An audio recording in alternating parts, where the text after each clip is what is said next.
nous allions dans le monde, à Montréal ou à Paris, en parcourant l'Afrique ou les Antilles, partout nous sommes sollicités et harcelés par des productions littéraires, télévisées, cinématographiques ou autres, qui invitent à s'intéresser au monde mystique du surnaturel et de l'occultisme.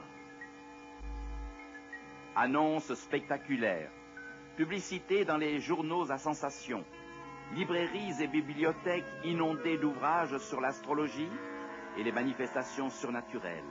Tel est le spectacle que les adeptes du spiritisme offrent à l'homme pour exciter sa curiosité.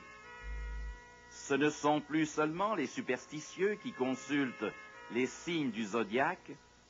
L'astrologie est un commerce qui rapporte des milliards de francs par an. Des centaines de millions d'hommes et de femmes s'intéressent à lire dans les étoiles.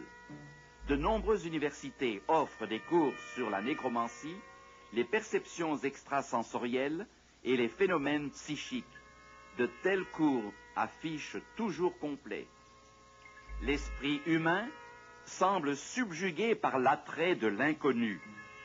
Nous vivons une époque où le surnaturel a presque l'apparence du naturel. Le plus étonnant est que certains prétendent que puisque ces phénomènes sont surnaturels, ils doivent venir de Dieu. La question est posée. Tout ce qui semble surnaturel vient-il de Dieu? Existe-t-il une autre puissance, un pouvoir trompeur qui agit dans le monde invisible? Ne pas chercher à savoir serait une dangereuse erreur. Mais direz-vous, certaines prédictions se réalisent. Alors, que pensez-vous de ceux qui prédisent l'avenir? Oui, certaines prédictions se réalisent, mais la moyenne de leur succès n'est guère impressionnante. Le rédacteur en chef d'un magazine écrit « Les faux prophètes multiplient les prédictions, espérant que certaines finiront par s'accomplir. Les statistiques démentent la publicité faite au sujet de ceux qui prédisent l'avenir. Sur 250 prédictions publiées, moins de 3%, soit 6, peuvent être considérées comme s'étant réalisées. Et 97%, soit 244, se sont révélées fausses. Un commentateur radiophonique a déclaré pouvoir deviner les événements à venir avec 65% d'exactitude, en se basant sur son bon sens et en suivant consciencieusement les événements. Pourquoi certains voyants réussissent-ils à annoncer correctement certains événements alors que d'autres fois ils se fourvoient complètement? Comment procèdent-ils? Communiquent-ils avec des êtres extraterrestres? Toutes ces manifestations surnaturelles sont-elles trompeuses ou authentiques? Si elles sont authentiques, Dieu serait-il à la base de ces informations? Vous serez peut-être surpris d'apprendre que la première manifestation extralucide eut lieu il y a plus de 6000 ans. Cette expérience est relatée dans la Bible. Le serpent était le plus rusé de tous les animaux des champs que l'Éternel Dieu avait fait.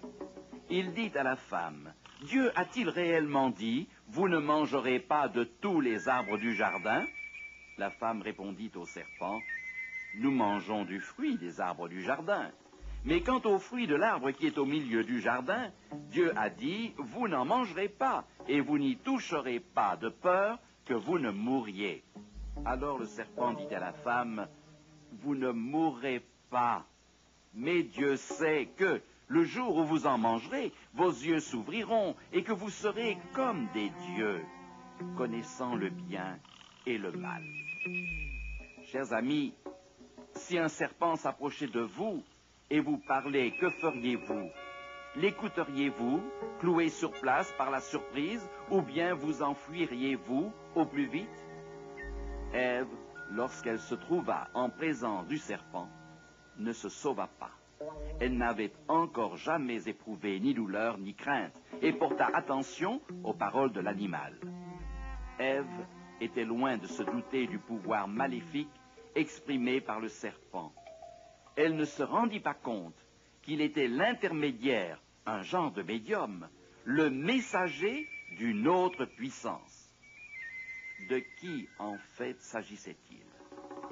La Bible révèle le pouvoir mystérieux caché derrière le monde des sciences occultes, des médiums et du spiritisme. Il fut précipité, le grand dragon, le serpent ancien, appelé le diable et Satan, celui qui séduit toute la terre, et il fut précipité sur la terre, et ses anges furent précipités avec lui. De quel endroit furent-ils précipités?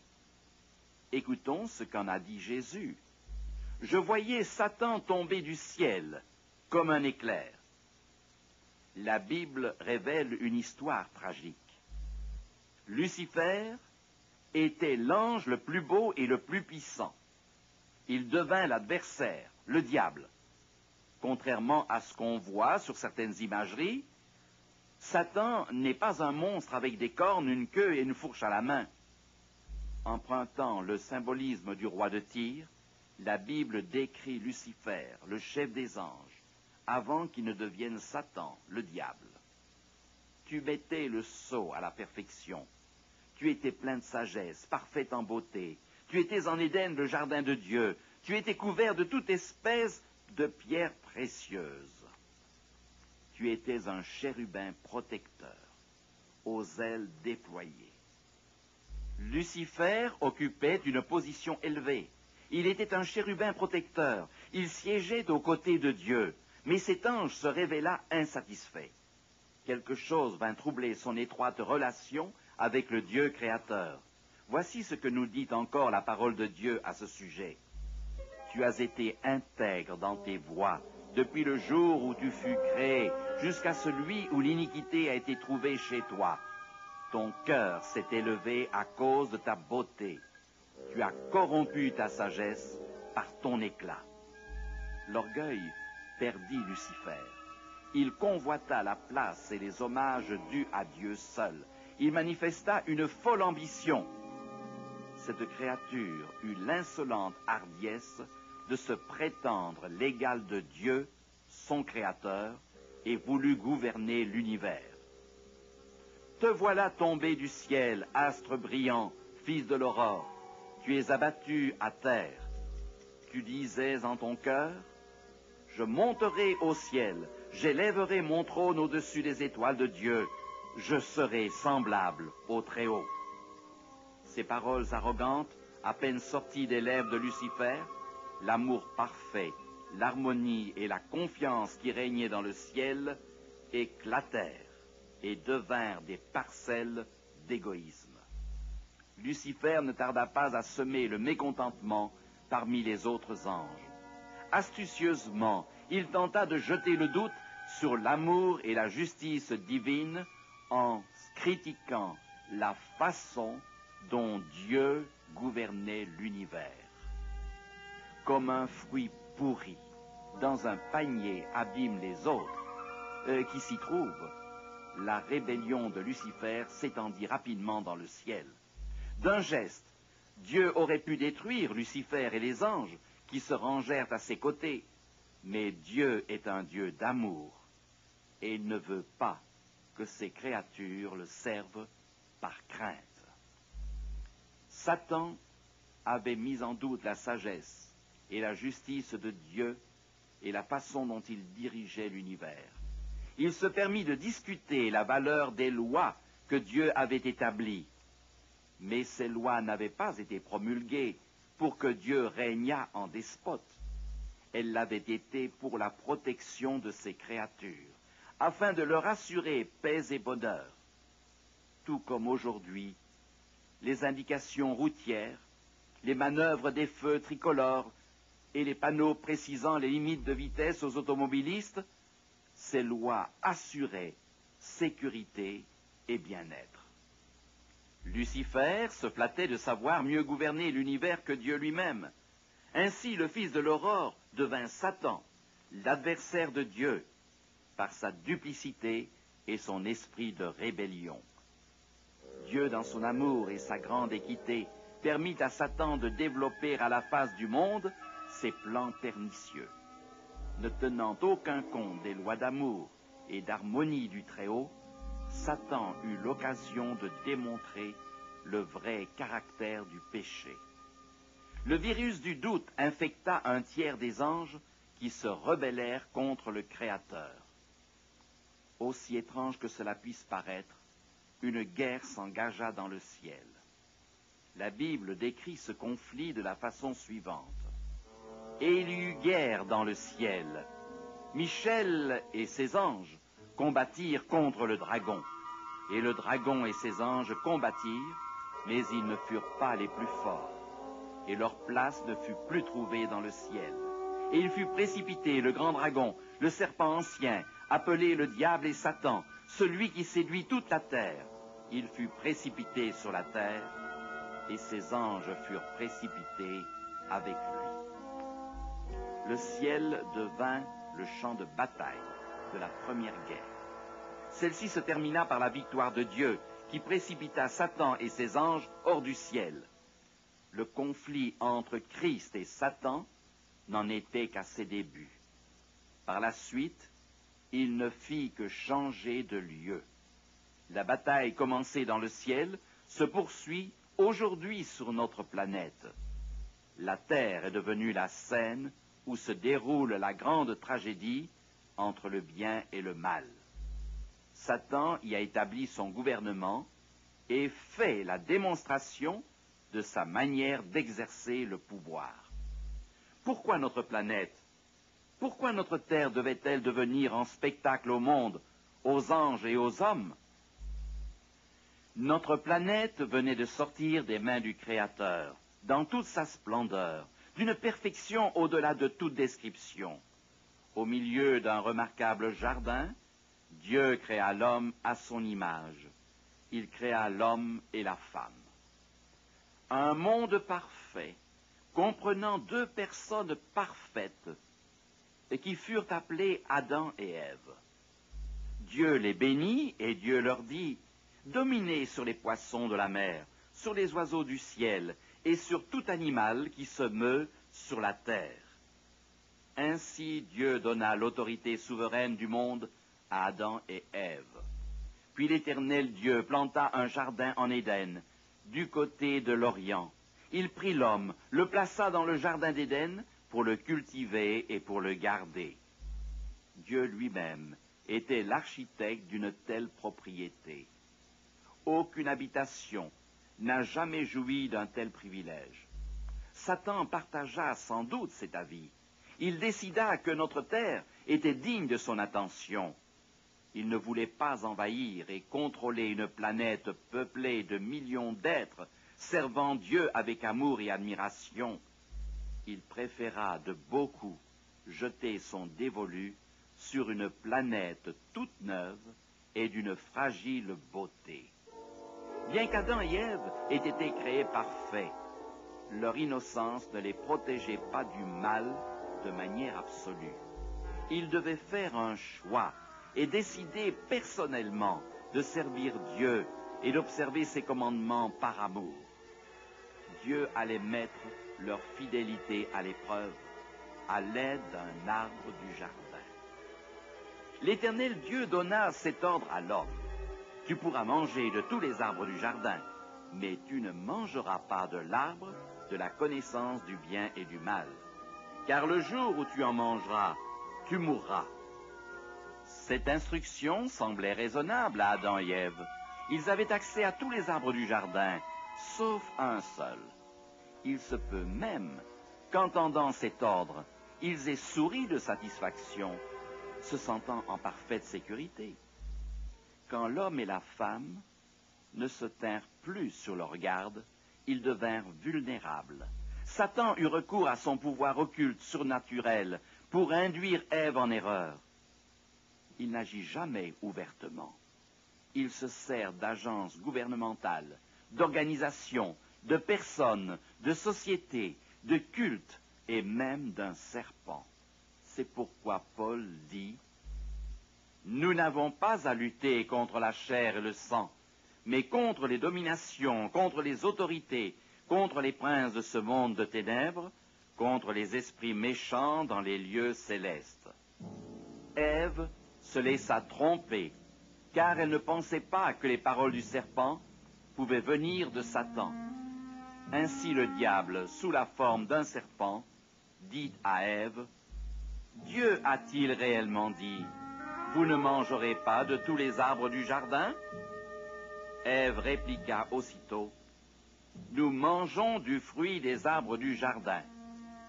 Mais quant au fruit de l'arbre qui est au milieu du jardin, Dieu a dit, vous n'en mangerez pas, et vous n'y toucherez pas, de peur que vous ne mouriez. » Comme si l'idée était ridicule, le diable affirma tout en ironisant, « Vous ne mourrez pas !»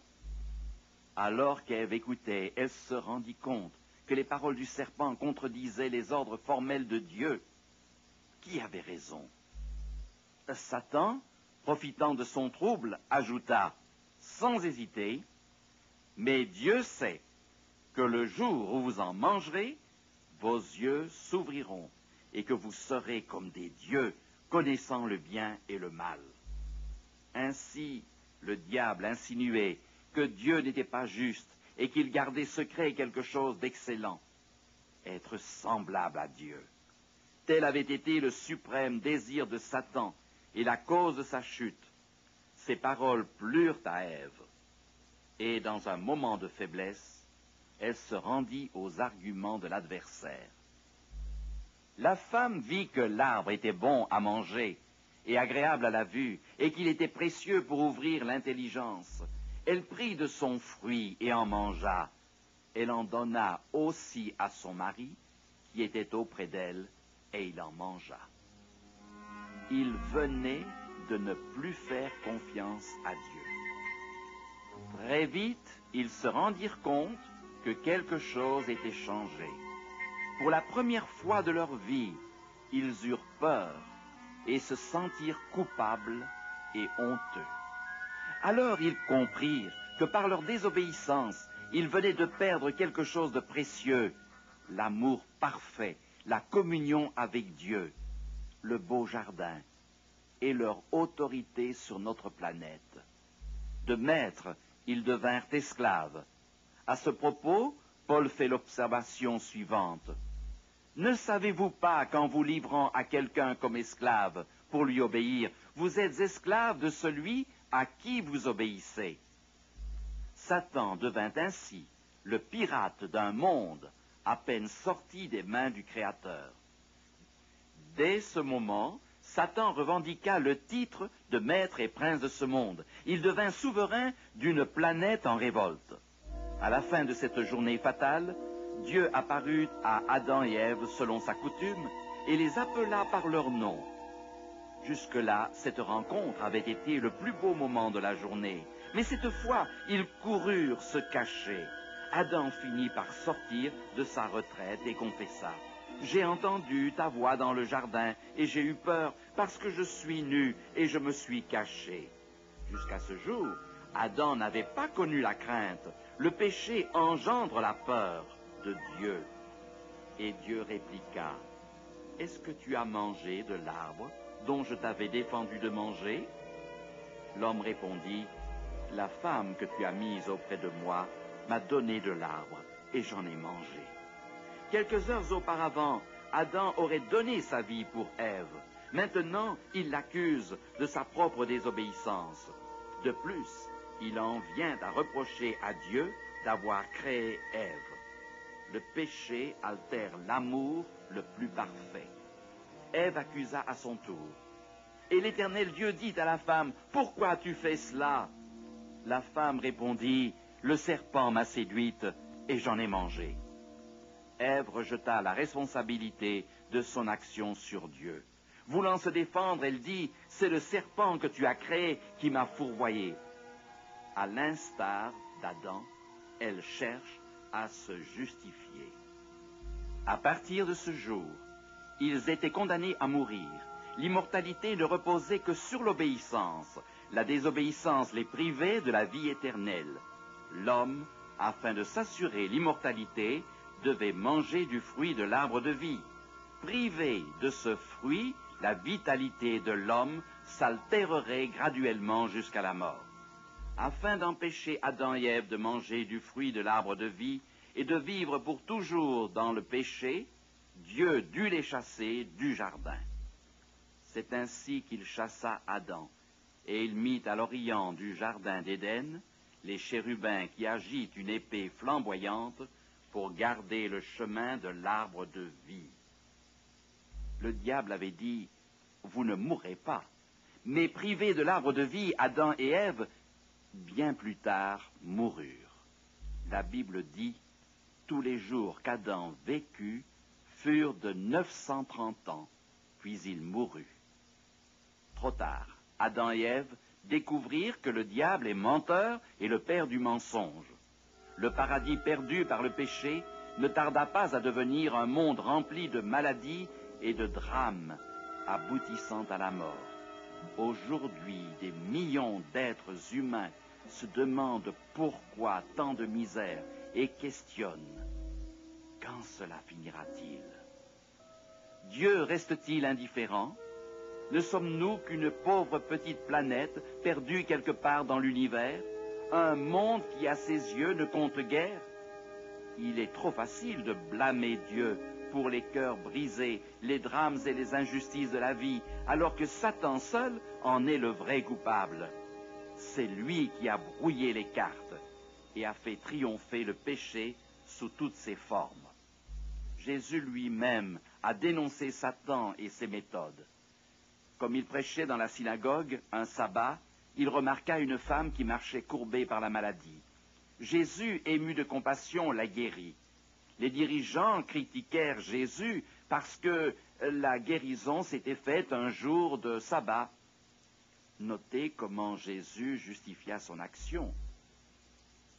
Cette femme, qui est une fille d'Abraham, et que Satan tenait liée depuis 18 ans, ne fallait-il pas la délivrer de cette chaîne le jour du sabbat? Jésus dit que Satan l'avait liée. Satan était le coupable. Il est la force occulte derrière toutes les maladies, les souffrances, les peines profondes et la mort. Nulle part dans la Bible, la tactique de Satan n'est mieux exposée que dans le premier chapitre de Job. Là se trouve enregistrée une conversation entre Dieu et le diable. Longtemps après la chute de Satan, les fils de Dieu se présentèrent devant l'Éternel et Satan parut au milieu d'eux. L'Éternel dit à Satan, « D'où viens-tu » En d'autres termes, qui t'a invité? De quel droit te présentes-tu ici? Et Satan répondit à l'Éternel, « De parcourir la terre et de m'y promener. » Satan revendique la domination de la terre et de ses habitants. Il s'était emparé de la position d'Adam, mais la réponse de Satan prétendant dominer la terre provoque une question. L'Éternel dit à Satan, « As-tu remarqué mon serviteur Job? Il n'y a personne comme lui sur la terre. C'est un homme intègre et droit, craignant Dieu et se détournant du mal. » Dieu tenait à faire comprendre à Satan que toute la terre n'était pas à sa dévotion. Il y avait Job. Cet homme n'avait pas choisi de suivre la voie du mal. Il était demeuré fidèle à Dieu. « Entendu, ricana Satan. Pourquoi ne le serait-il pas? Tu l'as comblé de richesses. Il est l'homme le plus important du pays. Rien d'étonnant qu'il te soit attaché. Mais touche à tout ce qui lui appartient, et je suis sûr qu'il te maudit en face. » C'était un défi lancé à Dieu. Satan prétendait que la loyauté de Job ne reposait que sur les bénédictions de Dieu et non sur son amour et sa confiance en lui. L'Éternel dit à Satan, « Voici tout ce qui lui appartient. Je te le livre. Seulement, ne porte pas la main sur lui. » Satan se retira, décidé à détruire les possessions de Job. Les malheurs ne tardèrent pas à frapper Job. D'abord, les Sabéens volèrent son bétail et passèrent ses serviteurs au fil de l'épée. Ensuite, la foudre tua brebis et bergers. Et enfin, les Chaldéens lui enlevèrent ses chameaux et massacrèrent ses serviteurs. Mais la nouvelle la plus alarmante fut qu'une tornade avait démoli la maison de son fils aîné où se tenait une fête et avait tué ses 10 enfants. Bien que terrassé par la douleur, Job resta fidèlement attaché à son Dieu. Écoutez ce qu'il dit. L'Éternel a donné et l'Éternel a ôté. Que le nom de l'Éternel soit béni. Il pensait que c'était l'Éternel qui lui avait enlevé ses possessions et causé ses drames. Il n'avait pas compris que le vrai responsable était Satan, le destructeur. Mais bien qu'il ne saisit pas le sens des événements qui lui avaient coûté ses biens et des membres de sa famille, l'attitude de Job envers la bonté de Dieu ne changea pas. Alors Satan, non satisfait, jeta un autre défi à Dieu. Peau pour peau, tout ce que possède un homme, il le donne pour sa vie. Mais étends ta main, touche à ses os et à sa chair, et je suis sûr qu'il te maudit en face. L'Éternel dit à Satan, « Voici, je te le livre. Seulement, épargne sa vie. » Job restera-t-il fidèle à Dieu quand tout ira de plus en plus mal, ou se retournera-t-il contre lui? Et Satan se retira de devant la face de l'Éternel. Puis il frappa Job d'un ulcère malin, depuis la plante du pied jusqu'au sommet de la tête. Quelles que furent les attaques de Satan qui atteignirent ses biens, sa famille et sa santé, Job demeura confiant en son Dieu. La Bible dit, en tout cela, Job ne pécha point et n'attribua rien d'injuste à Dieu. Qui frappa Job d'un ulcère malin? Satan. Qui lui enleva ses animaux et tua ses serviteurs? Satan. Qui souleva la tempête qui fit périr tous ses enfants? Satan. Le Seigneur permet certaines épreuves afin de fortifier notre fidélité et notre amour pour lui. Mais Satan est l'instigateur de tout le mal existant sur notre planète. Vous et moi participons à cette tragédie. C'est un conflit entre le bien et le mal, entre la lumière et les ténèbres, entre l'autorité et l'anarchie, entre le Créateur et Lucifer. Nous n'y sommes pas en simples spectateurs. Nous sommes engagés dans ce conflit que nous le voulions ou ne le voulions pas. L'idée que Satan n'est qu'un mythe ou une vague puissance nous laisse trop souvent à la merci de cet être intelligent et rusé. Malheur à la terre et à la mer, car le diable est descendu vers vous, animé d'une grande colère, sachant qu'il a peu de temps. L'apôtre Pierre nous met aussi en garde. Votre adversaire, le diable, rôde comme un lion rugissant, cherchant qui il dévorera. Ce fut Satan qui, par la jalousie du roi Hérode, chercha à faire mourir l'enfant Jésus à Bethléem. Hérode promulgua un décret de mort pour tous les enfants au-dessous de 2 ans. Ce fut Satan qui s'approcha de Jésus dans le désert sous la forme d'un ange du ciel.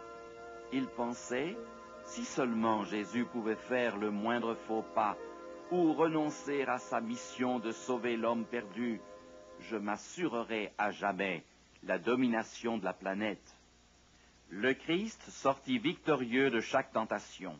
En désespoir de cause, Satan finit par lui montrer tous les royaumes du monde et lui dit « Je te donnerai toutes ces choses si tu te prosternes et m'adores. » Toutes ces choses ne lui appartenaient pas. Satan se les était appropriées à force de mensonges et de tromperies. Jésus répondit « Retire-toi, Satan, car il est écrit, tu adoreras le Seigneur ton Dieu et tu le serviras lui seul. » Satan s'en alla vaincu, mais il reviendrait à la charge. Il y aurait encore le calvaire. Satan était plus déterminé que jamais à réaliser son ultime victoire au moment du calvaire. Ainsi pensait-il perdre irrémédiablement Jésus et le genre humain.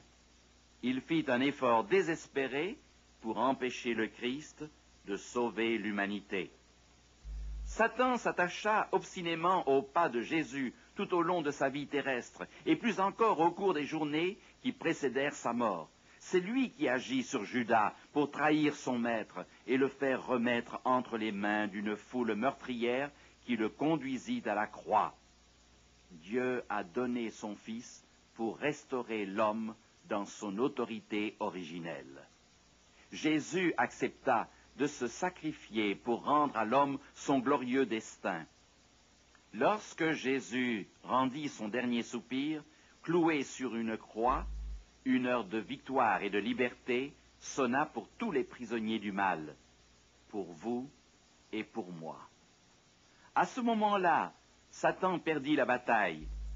Christ, par sa mort, acquit le droit de le détruire et de mettre un terme à toute méchanceté, à la souffrance et à la mort.